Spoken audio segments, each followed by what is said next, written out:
이스라엘 자손이 라암셋을 떠나서 숫곳에 이르니 유아외에 보행하는 장정이 60만가량이요 수많은 잡족과 양과 소와 심이 많은 가축이 그들과 함께하였으며 그들이 애굽으로부터 가지고 나온 발교되지 못한 반죽으로 무교병을 구웠으니 이는 그들이 애굽에서 쫓겨남으로 지체할 수 없었음이며 아무 양식도 준비하지 못하였음이었더라. 이스라엘 자손이 애굽에 거주한 지 430년이라 430년이 끝나는 그날에 여호와의 군대가 다 애굽 땅에서 나왔은즉 이 밤은 그들을 애굽 땅에서 인도하여 내심으로 말미암아 여호와 앞에 지킬 것이니 이는 여호와의 밤이라 이스라엘 자손이 다 대대로 지킬 것이니라. 여호와께서 모세와 아론에게 이르시되 유월절 규례는 이러하니라. 이방 사람은 먹지 못할 것이나 각 사람이 돈으로 산 종은 할례를 받은 후에 먹을 것이며 거류인과 타국 품꾼은 먹지 못하리라. 한 집에서 먹되 그 고기를 조금도 집 밖으로 내지 말고 뼈도 꺾지 말지며 이스라엘 회중이 다 이것을 지킬지니라.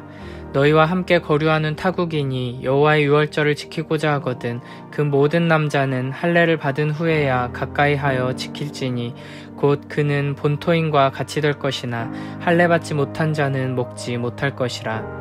본토인에게나 너희 중에 거류하는 이방인에게 이 법이 동일하니라 하셨으므로 온 이스라엘 자손이 이와 같이 행하되 여호와께서 모세와 아론에게 명령하신 대로 행하였으며 바로 그날에 여호와께서 이스라엘 자손을 그 무리대로 애굽 땅에서 인도하여 내셨더라.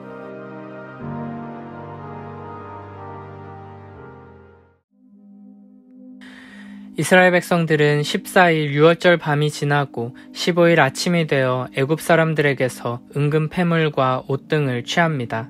그리고 드디어 애굽 땅을 떠납니다. 37절에는 이때 이스라엘 자손이 유아외에 보행하는 장정이 60만가량이라고 말합니다. 여기서 60만은 군대로서 전쟁에 나갈 수 있는 남자들의 수만 헤아린 것입니다. 그렇다면 전체 이스라엘 백성의 인구는 약 200만 명 정도로 추산할 수 있습니다. 이는 당시의 시대 상황을 기준으로 보면 쉽게 상상할 수 없을 만큼의 큰 숫자라고 할 수 있습니다. 역사학자들에 의하면 당시 이집트의 인구가 500만 명을 넘지 않는 수준인데 그렇다면 출애굽한 이스라엘이 그 전체 인구의 절반이 넘는다는 말이 됩니다. 우리의 상식으로는 한 제국 안에서 이방인으로 살아가던 민족이 어떻게 그만큼의 인구 증가를 이룰 수 있는가 이해하기 어려울 수 있지만 하나님의 보호하심과 축복하심이 있다면 충분히 가능한 일입니다. 40절에 이스라엘 자손이 애굽에 거주한 지 430년이라고 말하는데 그 기간 동안 지속적으로 높은 인구 증가율을 유지했다면 70명가량 되는 남자로 구성된 가족들이 장정만 60만 명 되는 정도의 큰 민족으로 불어나는 것은 불가능한 일이 아닙니다. 결국 이 숫자는 출애굽기 1장에서 강조되었던 것처럼 생육하고 번성하여 땅에 충만하라는 축복과 너의 후손을 하늘의 별과 땅의 모래만큼 많게 하여 원수들을 정복하게 하겠다는 약속이 아름답게 성취되고 있다는 것을 보여주는 것입니다. 무엇보다 중요한 것은 이 숫자가 단순히 출애굽 당시의 인구가 몇 명인지 그 사실을 전달하기 위해 기록되어 있는 것은 아니라는 것입니다.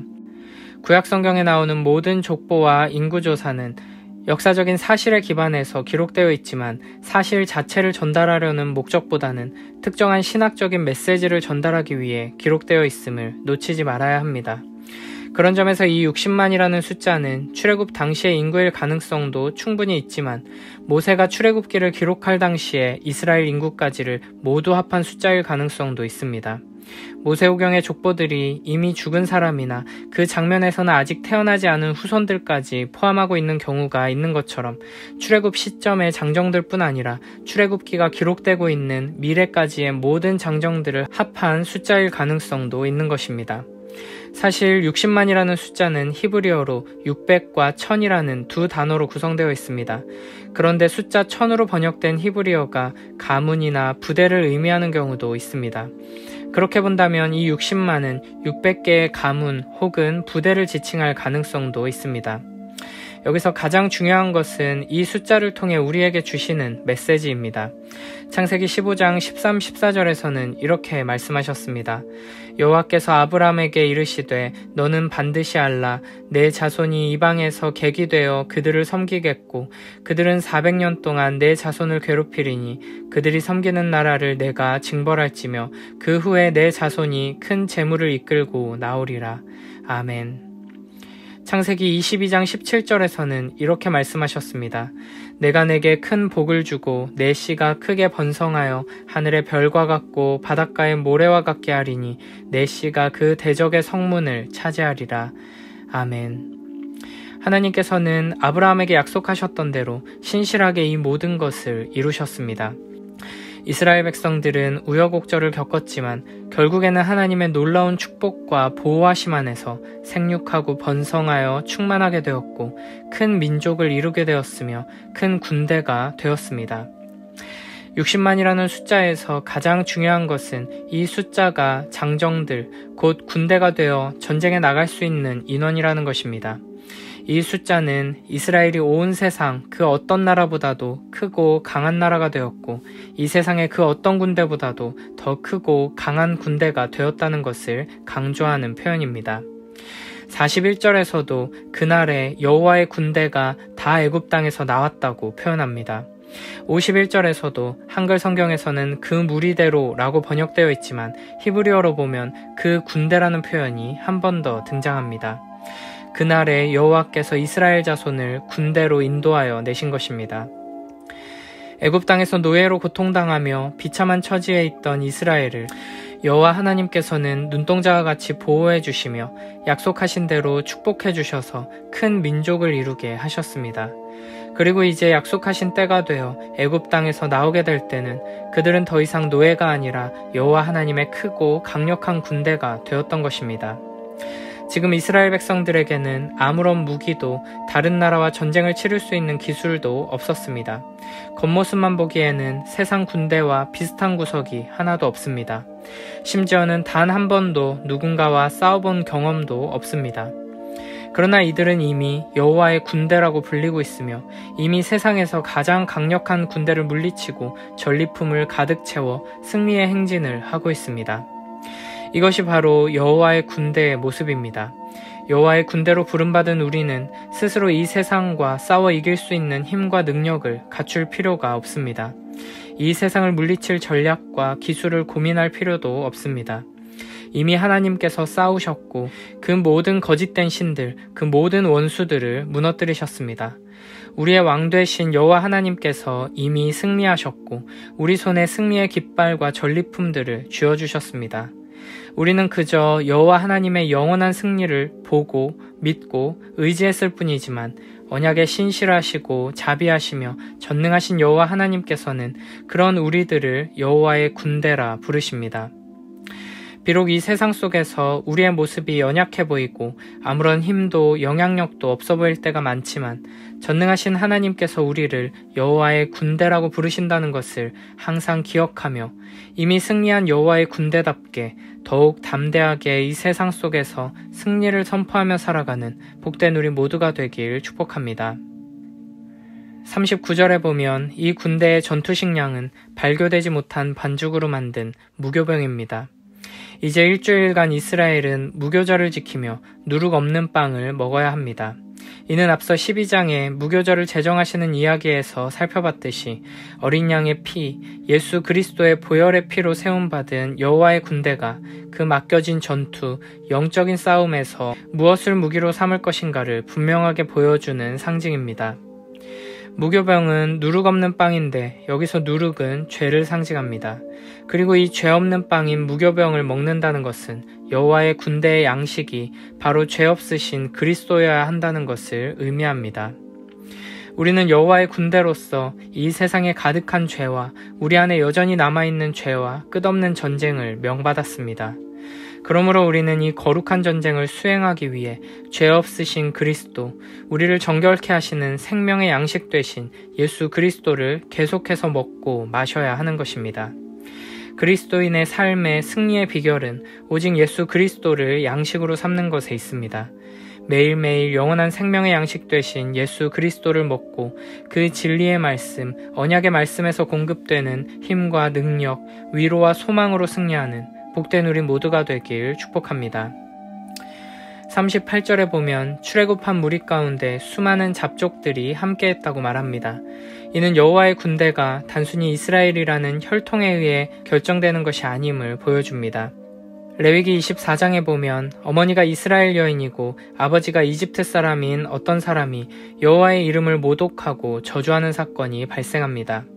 민수기 11장 4절에 보면 그들 중에 섞여 사는 다른 인종들이 탐욕을 품으며 고기를 먹게 해달라고 불평을 쏟아냅니다. 이렇게 출애굽 때에는 이스라엘 사람들만 나온 것이 아니라 애굽 땅에 살던 여러 이방 민족들이 그 무리에 섞여 함께 나왔고 심지어는 애굽 사람들도 애굽 신들보다 크고 위대하신 여호와 하나님의 인도하심을 따라 이스라엘과 함께 나왔습니다. 이렇게 따라 나온 사람들 중에는 당당하게 하나님 나라의 일원이 되어 큰 역할을 감당한 사람들도 있습니다. 에돔족의 하나인 그나스 출신 갈렙이 대표적인 인물입니다. 이렇게 하나님께서는 이미 아브라함을 부르실 때부터, 아니 그 이전부터 열방을 구원하시고 축복하시려는 계획을 가지고 계셨고 이스라엘이라는 큰 민족을 이루시고 국가를 세우시는 일의 시작인 출애굽 때부터 이미 열린 공동체로 출발했던 것입니다. 43절부터 47절에서는 유월절 규례와 관련된 추가적인 말씀을 주십니다. 출애굽과 함께 이스라엘 공동체에는 잡족이라고 표현된 여러 다양한 민족들이 합류하게 되었습니다. 그래서 이스라엘의 정체성의 기초가 되는 유월절을 어떻게 지킬 것인지에 대한 정리가 필요했던 것입니다. 43절에서는 원칙적으로 이방 사람들은 유월절에 참여할 수 없다고 말합니다. 특히 거류인이나 임시로 고용되어 삭슬받는 품꾼은 유월절 준수와는 아무 상관이 없었습니다. 그러나 돈을 주고 산 종은 원한다면 할례를 받은 후 유월절에 참여할 수 있었습니다. 만일 그 종이 할례를 받는다면 그 종들은 이제 한 가족이 되는 것이기 때문에 유월절에 한 집에서 함께 유월절 음식을 먹어야 하며 고기는 집 밖으로 가져가서는 안 됩니다. 또한 유월절 양의 뼈를 꺾어서도 안 됩니다. 왜 뼈를 부러뜨리지 말라고 말씀하시는지 그 이유에 대해서는 정확하게 알 수 없습니다. 아마도 고기를 잘라서 밖으로 가져가지 못하게 하려는 것으로 보입니다. 그런데 이 명령은 유월절 어린 양으로 오신 예수 그리스도께서 십자가 위에서 뼈가 꺾이지 않고 죽으심을 통해 성취되었습니다. 시편 34편 19, 20절에서는 이렇게 말씀하십니다. 의인은 고난이 많으나 여호와께서 그의 모든 고난에서 건지시는도다. 그의 모든 뼈를 보호하시며 그 중에서 하나도 꺾이지 아니하도다. 아멘. 요한복음 19장에 보면 로마 군인들이 십자가에 달린 두 강도의 다리를 꺾지만 예수님의 다리는 꺾지 않고 창으로 옆구리를 찔러 이미 죽은 것을 확인하는 장면이 등장합니다. 그리고 36절에서 이렇게 말씀하십니다. 이 일이 일어난 것은 그 뼈가 하나도 꺾이지 아니하리라 한 성경을 응하게 하려 함이라. 아멘. 하나님의 심판을 피할 수 없었던 이방인과 같던 우리를 유월절 어린 양으로 오신 예수 그리스도께서 구원해 주시고 하나님의 백성, 여호와의 군대가 되게 하셨습니다. 주께서 십자가에 흘리신 그 피가 우리를 정결케 했음을 기억하며 의로우신 주님의 그 모든 고난과 죽으심으로 인해 우리가 하나님의 품 안에서 보호받고 평안을 누린다는 것에 감사드리며 찬양하는 복된 우리 모두가 되길 축복합니다. 마지막 48절부터 51절에서는 외국인 중에 거류민들에 대한 규정을 말씀하십니다. 거류민들과 나그네들도 마찬가지로 할례를 받으면 유월절에 동참할 수 있었습니다. 비록 다른 민족, 다른 나라에서 온 사람이라고 하더라도 할례를 받으면 이스라엘 백성들과 똑같이 유월절을 지킬 수 있고 이스라엘 백성들과 똑같이 하나님의 백성이 되는 것입니다.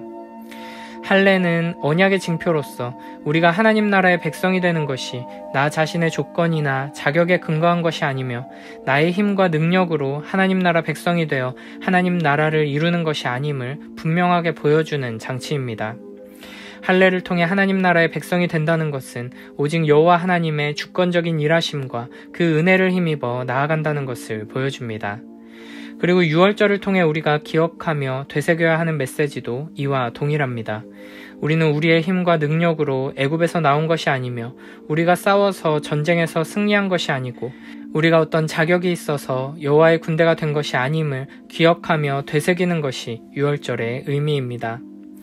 이와 같은 유월절의 참된 의미를 보존하고 전달하기 위해 오직 할례를 받은 자만이 유월절에 참여할 수 있도록 한 것입니다. 신약의 교회가 오직 세례받은 자들에게만 성찬을 허락함으로써 세례와 성찬의 의미를 보호하고 참된 구원의 의미를 보호하는 것과 마찬가지입니다.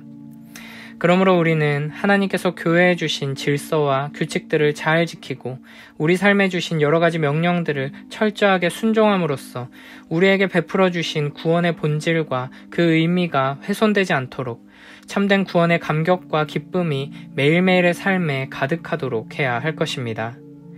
오늘 하루도 하나님께서 우리를 사랑하셔서 우리로 하여금 항상 주님의 은혜 안에 머물며 여호와의 군대답게 승리의 기쁨 안에서 살아가도록 축복하시기 위해 우리에게 주신 여러 말씀들에 귀 기울이며 순종함으로써 하나님의 영광을 드러내는 복된 우리 모두가 되길 축복합니다.